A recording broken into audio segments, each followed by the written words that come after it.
I'm as mad as hell, and I'm not going to take this anymore! Hello, friends. Welcome back to the show. In my endless pursuit of trolling Binghamton alumni to be guests on this show, I stumbled upon Dr. Adam Harris. He is a clinical assistant professor at the Department of Medicine at NYU Grossman, but he's also the senior director of strategy at Oscar Health. Disclosure, this show is not sponsored by Oscar Health, nor does he represent the interests of Oscar Health throughout our conversational shenanigans, but it was great to see him in person at the studio. Of course, we channeled the Southern Tier and Binghamton being the belly button of New York and how much we love the school and what our experience was like there. But we really got into the weeds about what it's like to be a modern-day MD with all the crazy healthcare fuckery afoot in this country and debating whether healthcare is broken, it's working by design, what people can do to fix it, and how the rising tide of advocates supporting millions of Americans every single day in the most complicated system on earth is moving the needle for real and helping real people every day. Dr. Adam Harris, and here we go.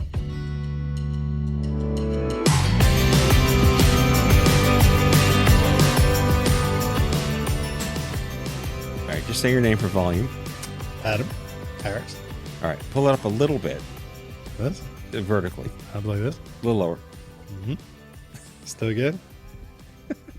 Say ah. All right, I think this is fine. All right. You can project too, right? Yeah, I talk quite loudly. Yeah, so what's your stage voice? Ooh, all right. I could really project if you want me to really project. Like acting. Remember that? I ain't never done that. I've taught, been a TA. So, Well, I saw I was reading this. yeah. Are you still I'm going to just read this one, a clinical assistant professor, Department of Medicine at NYU Grossman School of Medicine? I am. I will be LinkedIn doing is that. accurate. That's right. It is. I mean, I could have gone to NYU's website and verified this, but I chose not to. Yeah, I probably am on their website. I don't think I've ever looked at my own page. I wonder what the hell's there. Like, what photo are they using? It's almost certainly the photo of when I was in residency. Or like your driver's license from 1994. Wow. 7? I should really check what they have up there in hindsight. I'm not quite sure. I'm thrilled to have you here. My listeners know I'm like a spokesperson for Binghamton University, or as we would call it, SUNY Binghamton, which they hate, and I love that they hate it because I keep saying it, and then like stop saying it. And anytime I find an alumni who is, whether they transect, that's not a word, whether they Venn diagram. That's a word. We made up a word, transect. There you go. With my world or not, it's just always fascinating to see where we wind up because of the brain, which for those not knowing, the campus of Binghamton is in the physical shape of an actual human brain. Yes. Little did you realize. The brain is the brain. It's just, it was cliche at the time, and in hindsight, it feels even more cliche. But I love it. I mean, it is what it is. So my default question to anyone on the show, or anyone I meet in general, is, were you aware of Wegmans before you went to school? No, of course not. Right. Yeah. No. I was born and raised in Brooklyn, so So there was no clearly way I was aware. we had this supermarket gestalt moment. Yeah. Right? Orientation that took us to Wegmans. No one does this. No, both Wegmans and Walmart were a legitimate culture shock for me. Were you there when they opened up the movie theater?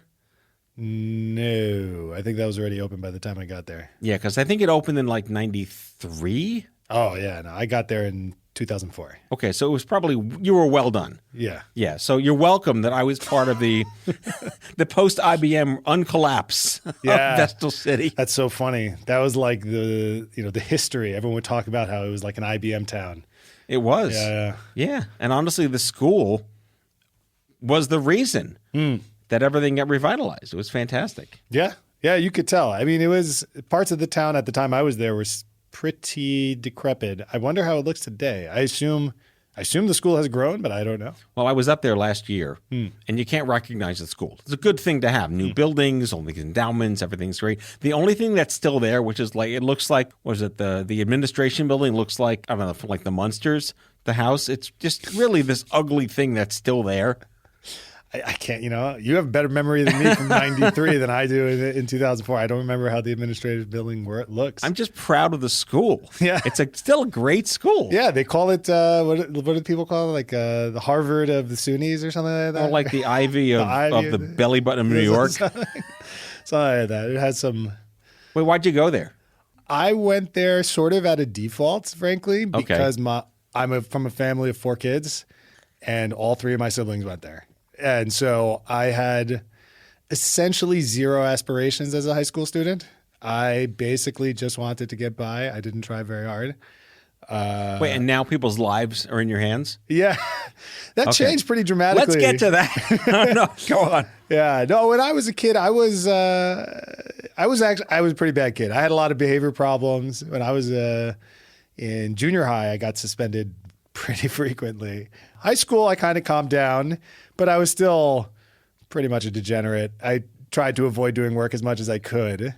But I still got good grades, which is why I was capable of doing that. Not so in you everything. didn't work, but you got good grades. Relatively, yeah. In the sort of sciences and English subjects, Yeah. like math and like history and chemistry and biology, I was like, yeah, no problem. Spanish, like straight 65s. I was these sorts of things where I actually had to learn something new. I was like, no way. So I had this very sort of bimodal experience where I didn't think I was very capable at school, but but mostly because I just never tried. Wait, so was your first major like Theater 101, like the throwaway? I mean, in high school, I didn't have a major. I went to like one of these Jewish schools, so half our day was spent learning Hebrew, also straight 65s for me. So like, I felt like I was a mediocre student because I was getting like just passing on half my stuff, and then like 90 plus on half my stuff. And to me, I was like, well, I could do it. And then I just made my way into Binghamton mostly because I did okay on the SATs, and then in college I just sort of got to take classes that I was interested in. So you had like med school was not even a blip on your radar? No, not really. I like my way of choosing medicine was very roundabout. I didn't choose it like I didn't come into college knowing I wanted to be a doctor. No, not at all. I came into college not knowing what the hell I wanted to do. I loved philosophy. Of all things, I majored in philosophy at the end. Oh, really? Yeah. But simultaneously, I didn't want to be a philosopher because their lives seemed terrible. Well, you're always like psychoanalyzing the planet and the universe, and like Camus. Like, please, why? And like now, because philosophy is so esoteric, it's like other fields of like academia where it gets so esoteric that you can't even talk to people. Like, it's not like the philosophy that I liked in high school where like, let's talk about freedom of the will or something. It's like, do you believe in strict materialism or soft materialism? Everyone's like, I have no idea what that means. Right. And so it's like, you can't even have a conversation about the things you do all day. And academia seemed very unattractive to me. And so like medicine to some extent was a way for me to be like, well, this is like applied philosophy. Like I get to go in the real world, deal with life and death and help people and do something that's productive. And that's like the closest I'll get to applied philosophy, essentially, which is kind of how I chose it, which is really not typical. No, that is not typical. Like no one gets the med school bug in undergraduate. Yeah. And basically that was it. I was just like, I want to engage with life and death and what it means to deal with these things. And the best way I could see of doing that, short of going to war, was going into medicine. And that's what I chose to do. And so you went back downstate. I saw you went to Stony Brook. I did. Yeah. So you were done with the Southern Tier for life? Yeah, basically. The weather just got to you, huh? Yeah, the weather, the vibes. I mean, honestly, even Stony Brook, I'm just a city rat. Like I can't like even anytime I need to get into a car to obtain basics like milk and eggs, it's like not my style. Right. I even like at Stony Brook, it was still very suburban. I got to hit 60 miles an hour just to go pick up groceries. It's not, I like just getting out, going for a walk. I'm just born and raised in the city. I don't know. It's funny because you talk to people and they're like, New York is so overwhelming. I'm like, oh my God, outside of New York is so like, it's not boring. It's not my style. Well, I talk about this all the time. I mean, we do a lot of talks. I'm sure we probably cross paths in terms I was just in Idaho. Man, Starbucks is slow in Idaho. I can imagine. Like, why is it taking this long just to give me a coffee? Yeah. And then I'm like, oh, I'm in Idaho. Yeah. Yeah. So you do a lot of talks now. What do you talk about? I do a lot of talks. Didn't you say you talk a lot? Or you just talk a lot? I talk a lot. Yeah. I don't give a lot. I mean, I talk. I've never spoken This is my first time speaking publicly in which I'm recorded. Wow. Yeah. Okay. This is Well, definitely I a could first make for a that. very inappropriate way to break to something, but I'm not going to say that. That's fair. Thank you for that. I mean, I talk. I'm very extroverted. I can't tell. Yeah, right. And I do a lot of teaching. I've done a lot of teaching my whole life. Ever since I was basically starting college, I started doing TAing, teacher's assistant in philosophy, in biology and organic chemistry, if I recall correctly. And then when I took the MCATs, I then taught for the MCATs. And in medical school, I taught, again. Well, you went hard and fast. Like once you said I'm doing this, it's like the straight shot.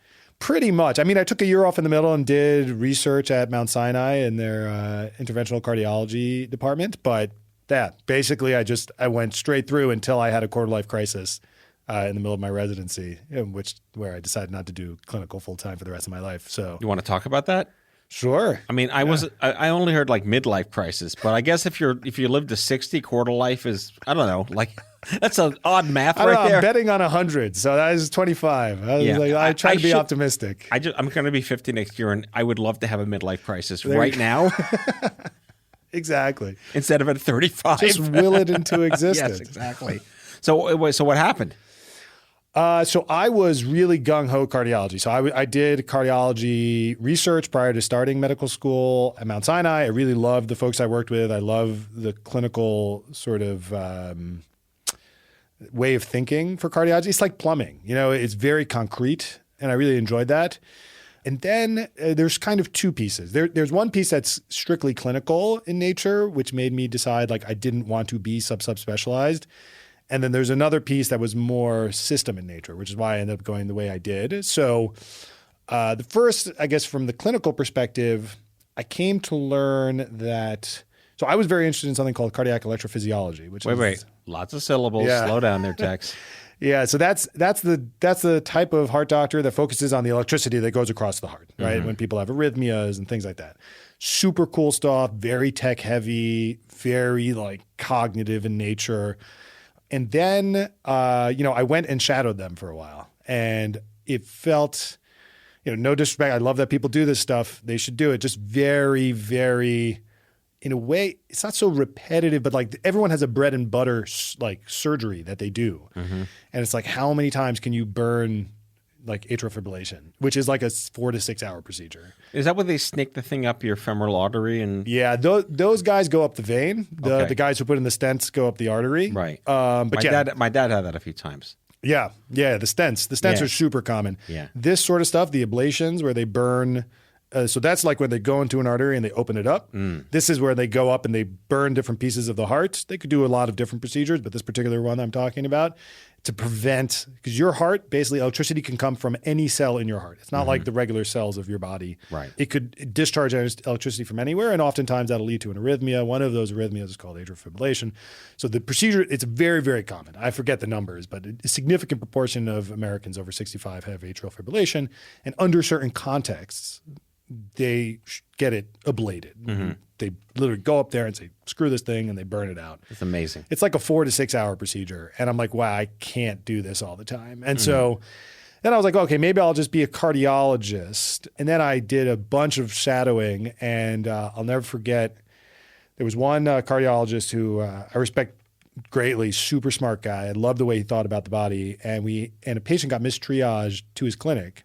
And the patient said, well, I have diarrhea and it's abdominal pain. And he was like, okay, any chest pain, palpitations? And the guy's like, I have diarrhea. And Sir, this is a Wendy's. Yeah, exactly. And he was just like, and he looked at me, he's just like, I don't even know how to, and I was, second year resident. And he's like, I don't remember. And, he's been a cardiologist for 30 years. And he just looked at me like, I don't even remember like what questions to ask at this point. I was like, okay, this isn't my idea of what it is to be a doctor, where you sort of lose all these other clinical capabilities, which is totally reasonable, right? When you get subspecialized, you get into a whole world where you're like, okay, I don't deal with that anymore, you know, and that sort of melts away over time. So you wanted to be a little more general? Exactly. So I wanted to be more general, and that's ultimately threw me off the path of my sub specialization. So that was the first sort of kink in the sort of direct shot at being Right. a cardiac electrophysiologist. Wait, I saw you worked at McKinsey. Was this before or after that? No, that was after this. So Okay. so basically what happened was after that was like, okay, now I'm like, I want to be more of a generalist. I'm not sure how that's going to work. I'm not sure exactly what I wanted to do. And then, so NYU, are you familiar with the NYU School of Medicine, the hospitals that are associated with I it? just know like Tisch. Yeah, so Tisch is one of the 3 hospitals we work at. The other 2 are all up First Avenue from 23rd to 33rd. Tisch is on 33rd, then there's Bellevue on 28th, and then Manhattan VA on 23rd. Is that what used to be Rusk? Rusk? No, I think Rusk is like a physical therapy thing. Oh, okay. Yeah, that's up on 38th or something like that. Right. But anyway, as a resident, we worked between all 3 of them. And like Tisch at the time I was there, I think had the highest profit margin of any hospital in America. I think it was topping out at like 10%. The average hospital has like a profit margin of like negative. Wow, 1 to okay. 2%. So like they were a machine.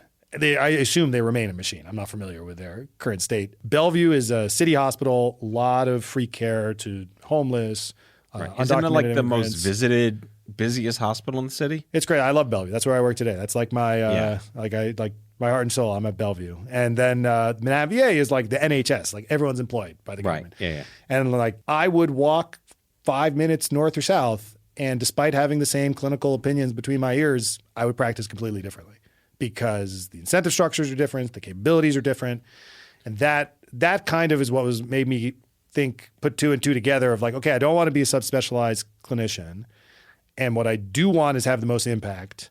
So that's not at this level anymore. It's not at the widget making level to some extent. Don't mean to say that derogatorily to my clinical colleagues. Right. I still make well, the they widgets. don't listen anyway. I'm like, my dad's on the line. That's it. Yeah. Yeah, so that made me think like, okay, I need to get to the system side of things. I really need to get to understand how the sausage is made, how things are getting sort of pulled around from the top, and that's what ultimately led me to end up at McKinsey 2.5 years later after working for a bit. So let's take a quick break, and we come back. I want to find out like what's an MD to do at McKinsey. Okay, so think about that. We'll be right back, friends.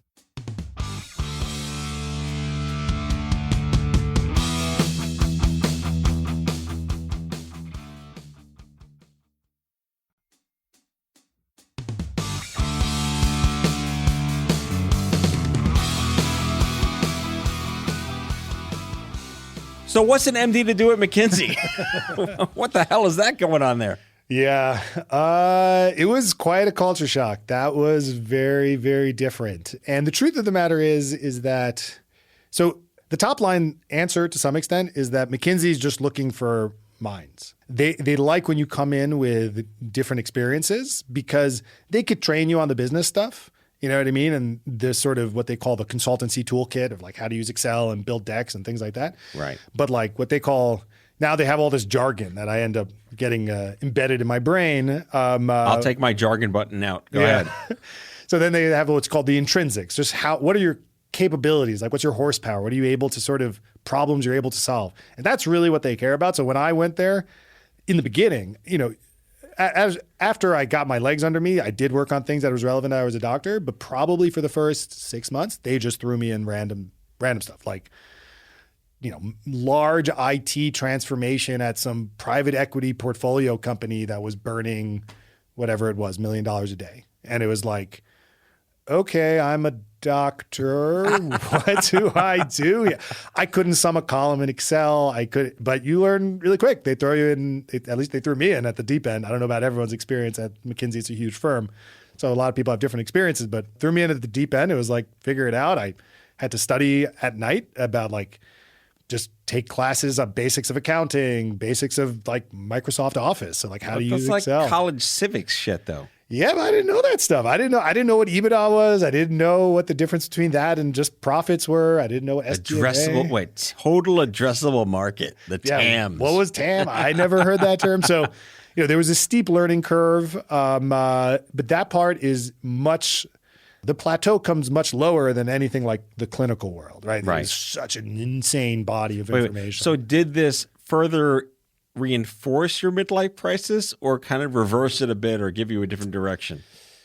No, I think... Sorry, your quarter life crisis. My quarter, excuse me. Right, Please, we're both going to go to 100. Yeah, Right. you just cut my life expectancy by 50%. No, I think it's an interesting question. I think it reinforced it in the sense that I really did come to feel that this is where the levers are pulled and understand, and not like at McKinsey particularly, I mean like at the administrative levels that are making these larger decisions.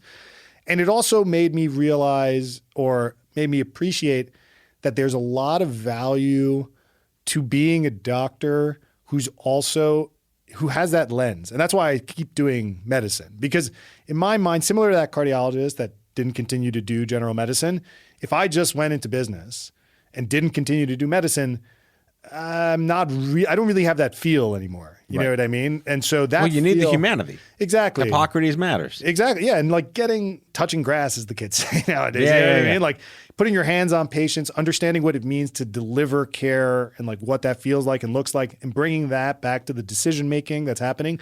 I think it's really, really valuable. Now, I feel conflicted about saying such a thing because we have a doctor shortage and we need people to do medicine. Right. So, I'm not like all doctors should do this. That would be a total catastrophe. But for me, I felt that I could have a lot of impact and sort of get the best of both worlds for me personally, because I could continue to practice, which is challenging. It's a bit of a workload, but I think it's worth it for me. So this is a generational. So I'm Gen X. You're like elder millennial. Yeah, I'm dead center millennial. Right. Like, what's the Gen Z doctor interest? Are you seeing a waning of people that want to go into medicine that are Gen Z? It's hard for me to say. My understanding from just being peripheral consumer of the trends is that competition for med school remains extremely fierce. Okay, good. And so there's still a lot of demand. The problem is the number of slots are limited. So we could fill up many more doctors if we made the decision to. But medicine isn't like law school in the sense that like you can't just say, here's more books, a couple of more teachers, and train more lawyers. Like you need an associated hospital and like rotations. And ultimately the biggest bottleneck is residency, right? Training spots, which is not up to the free market to decide. So there's a big bottleneck there. So the demand definitely outstrips supply. Having said that, and I have a sampling bias here because I have this unusual background relative to the average doctor. When I'm working, I'll very frequently, maybe every month or every other month, I'll have someone from NYU School of Medicine or one of the residents just reach out to me and be like, hey, I'm super interested in like pursuing a similar sort of path where I'm like part clinical, part business. Let's talk. And so, for me, that feels very frequent. Like it feels like a very common desire to have that sort of mix, but I definitely have a selection bias because people are reaching out to me because I have that background. The one thing that I would say, however, is like my millennial colleagues that I speak with, who are mostly hospitalists, so that's itself a selection bias. They don't necessarily want to do business, but it's very, very, very common for clinicians to want to not be full-time clinical. Whether they do part-time administrative work, part-time teaching, part-time research, that's a very common thing. Well, I'm sure it's like an emotional diversity to balance out the burnout with like real world or tangibles. I mean, you still got to go home at night and like hug your family, or if you have like whatever it is, you need to be you at 3 a.m. Yeah. Yeah. And the thing that I think is also like that I didn't really understand until I got into business side of things was when you work in the business side of things, I'm sure right, as you like built out this organization, is like the decisions you make yesterday can pay you back tomorrow if they were good decisions, right? Like it compounds your work. Like don't have the Twinkie. Yeah, exactly. and the problems that you solve can go over months, years even, right? Right. Medicine, once you get out of training, you are like the next patient, the next patient, the next patient. It's very volume focused. Mm-hmm. And, you watch Seinfeld, I assume? Yeah, sure. Yeah. That episode where Jerry asked Newman, like, Newman, why is it always the postman that like go on shooting sprees? Although that was kind of a meme that doesn't exist anymore, but it used to be the case. And Newman is like, well, because the mail comes in, you take it out. And the mail comes in, you take it out. And it bugs out, and Kramer's like, Newman. And it's like, it was funny at the time. And then in hindsight, I'm looking at him like, yeah, I think that's probably a big driver of burnout for clinicians. Right. Like rinse, repeat, rinse, repeat. When it's a volume, it's a weird volume game. It's like a volume game where you have essentially zero upside.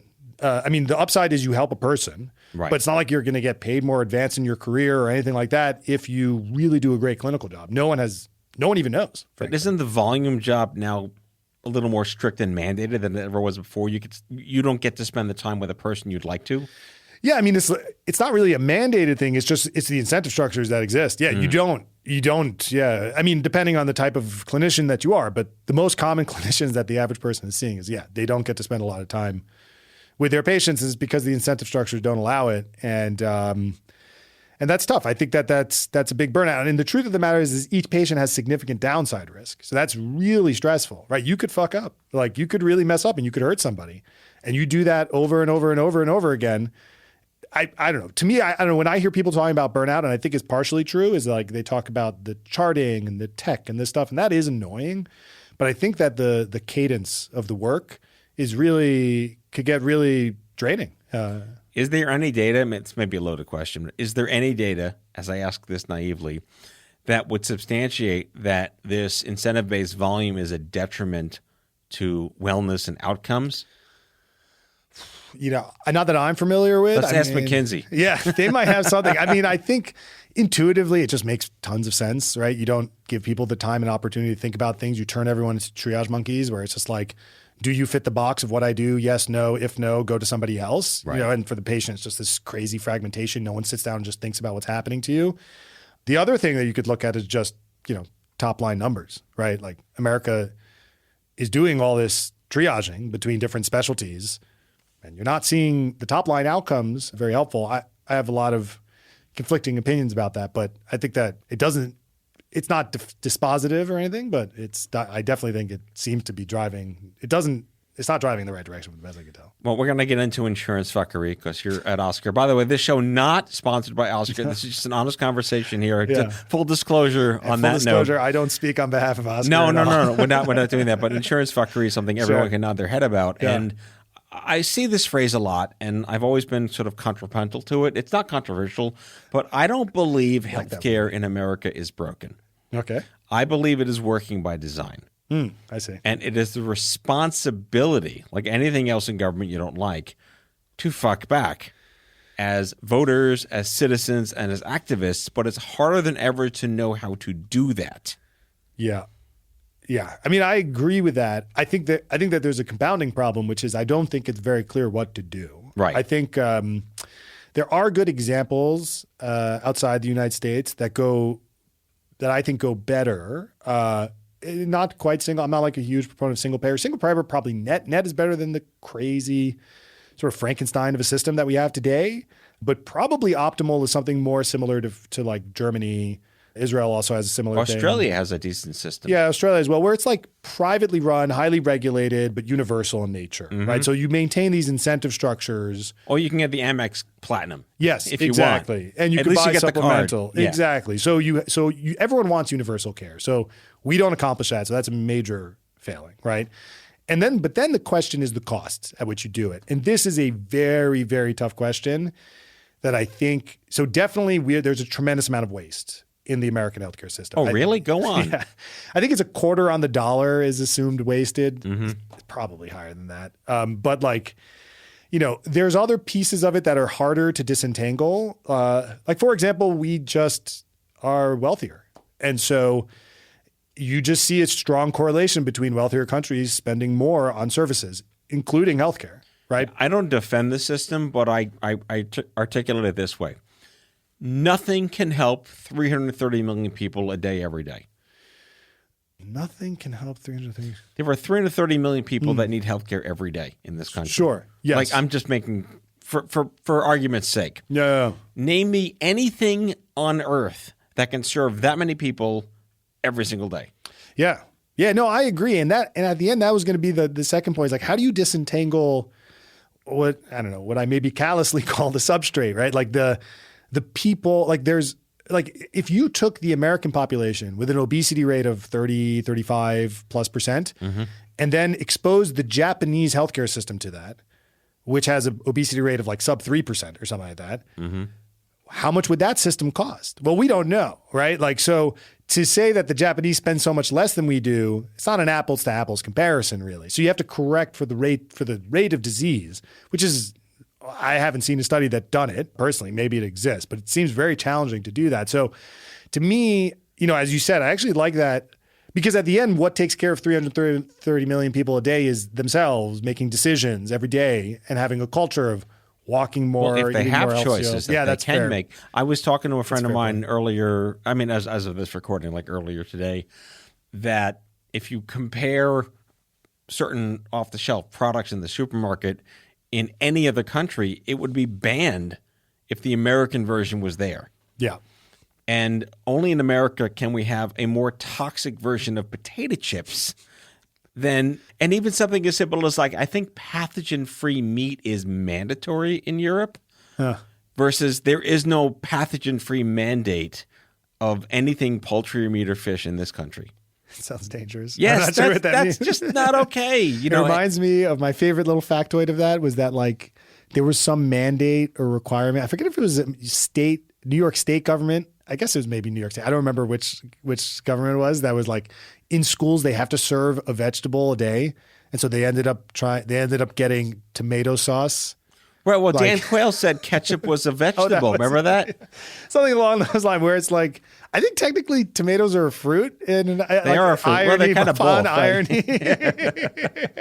So yeah, I totally agree that there's, let's say, systemic constraints to people changing their culture. But top line, I think it's a very challenging problem to say, how can we become the same cost with the same outcomes as societies that are completely different than ours? I think that's a very underappreciated question. I don't have an answer. Well, there's also different incentives on the part of the people that are in charge of whether you are going to get the medicines that you need. And the hubris to assume that if my doctor says this is best for me, what right does this company have to say, no, you have to go on this shittier one and not do as well until you're fucked up enough to go on the one that your doctor thinks you should be on? Yeah, it's a really, this is a really double-edged sword. That as a doctor, and it's so funny because I see the both sides of it now because I'm practicing clinician, where I have to get on the phone with insurance companies and argue with them to get my patients the things they need. And oftentimes we already gave them the things and now they're just saying they don't want to pay for it. I'm like, right. Hey, you're going to bankrupt them. Like, this is totally unacceptable. And then on the flip side, now I'm in the insurance side. And the truth of the matter is that there has to be some degree of utilization management or else costs just go through the roof. Right. And so because doctors, this is like the classic sort of setup for why value-based care medicine is like supposedly the cure-all for things. I used to be a very big VBC evangelist. Again, I do not represent Oscar in any way, shape, or form. And I've become a little bit more cynical about it over my time on the business side of things. But there's misaligned incentives in the insurance industry. So to put it super basic, when you buy an iPhone or buy any phone, you want the battery life to be very long and it to do the things you want. And Apple and Samsung want to give you the longest battery life, right? Yeah. You're totally aligned incentives. They want to give you the cheapest, best product you can get. Right. Medicine's not like that at all. It's like, okay, you pay into a payer, which is an insurance, typically insurance, but it could be the government, right? Mm-hmm. You pay into, and what they want to do after they get your full dollar is pay out as little of that as possible. And still charge you for going to the doctor as well. Yeah, fair. But then what the doctors want to do is get as much of that dollar as possible. Yep. And then what do you want? Well, you don't care about any of that. You just want to be healthy. It's like we're never the end user. Exactly. So the incentives aren't aligned with the patient. And so the thing that I thought before going into the business side of medicine was I thought the doctors were the good guys along with the patients against the system. And then I got there and I was like, and it's not the individual doctors. I've never met an individual doctor who makes decisions consciously that's not in the best interest of their patients. I'm sure that happens. There's fraud, there's abuse, and things like that. Those are called douchebags. Yeah, those are assholes. But the vast majority, I've never met one who wasn't just literally completely focused on helping their patients. As they should be. But the system, the providers, they are not good actors. No. They are not driving the system in the direction that we would want. So they have a very strong incentive structure to overutilize. All right, let's end on a positive note. Yeah. Tell me something good that you've witnessed since your time in the insurance world. I think one good thing is very similar to the doctor thing, where people want to help people. So in care management, we have these concierge teams that get on the phone and help. The system's crazy complicated, right? It's super duper complicated. And when a member calls and they're having challenges, figuring out what's covered, who covers it, how do I get this covered? And like they work through it with them and help them because like, as you said, none of the individuals can change the system. Right. Right. So they're just like in the trenches with them. And I see that all the time. Actually at Oscar, we have these all hands things where we always have this like member success story where someone's like talks about how they've helped out these members. And I find those really quite inspiring. I really think that that's really why it's important to continue delivering care, because get your hands on people, make sure you're remembering that this is for the benefit of human beings who are suffering. So. Well, it's the club you never wanted to join, no matter what it is. And progress, what do they say? The moral arc of progress is not a straight line or something. It bends towards justice. There we go. Yeah, the arc of progress is long, but bends towards justice. Yes. I think something along those lines. All right. Well, we'll get course corrected by my listeners. But anyway, Dr. Adam Harris, I'm going to read this again from the paper.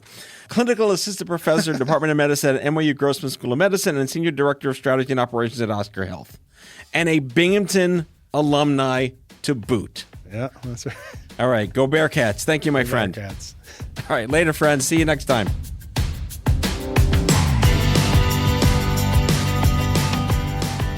Out of Patience with Matthew Zachary is an Off-Script Health production. The executive producers are Matthew Zachary and Andrew McDowell. It's mixed and edited by Kyle Moore. If you like the show, ratings and reviews are always welcome. Leave us a message anytime at 855-AUDIO-66. That's 855-AUDIO-66 to share your healthcare shitness with us, and we might just play them on the air on a future episode. For more information about this show and Off-Script Health, visit offscript.com. That's offscript, no T.com.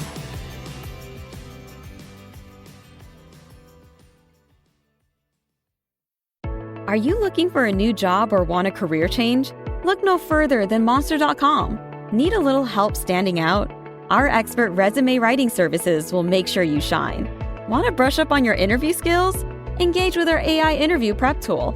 Want some advice on negotiating your new salary? Visit our salary tools and extensive library of career advice articles, and you'll have all the tips and tricks you'll need to succeed. Visit Monster.com today and take the first step towards your career. Monster.com. Find your right job fit.